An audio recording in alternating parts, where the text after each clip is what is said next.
بسم اللہ الرحمن الرحیم۔ کسی محلے میں ایک امیر آدمی نے نیا مکان بنایا اور وہاں آ کر رہنے لگا۔ یہ امیر آدمی کبھی کسی کی مدد نہیں کرتا تھا۔ اسی محلے میں کچھ دکاندار ایسے تھے جو خود امیر نہیں تھے لیکن لوگوں کی مدد کیا کرتے تھے۔ ایک قصائی تھا جو اکثر غریبوں کو مفت اور بہت عمدہ گوشت دے دیا کرتا تھا۔ اسی طرح ایک راشن والا تھا جو ہر مہینے کچھ گھرانوں کو ان کے گھر تک مفت راشن پہنچا دیتا تھا۔ ایک دودھ والا تھا جو بچوں والے گھروں میں مفت دودھ پہنچاتا۔ لوگ مالدار شخص کو خوب برا کہتے کہ دیکھو اتنا مال ہونے کے باوجود کسی کی مدد نہیں کرتا ہے، اور یہ دکاندار بیچارے خود سارا دن محنت کرتے ہیں لیکن غریبوں کا خیال بھی رکھتے ہیں۔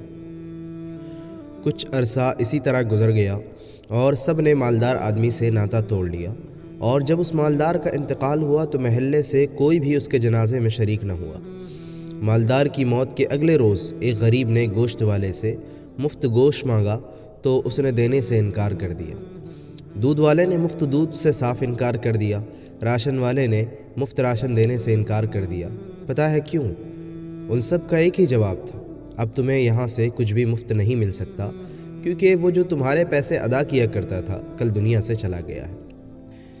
کبھی کسی کے بارے میں خود سے فیصلہ نہ کرو، کیونکہ تم نہیں جانتے کس کا باطن کتنا پاکیزہ ہے۔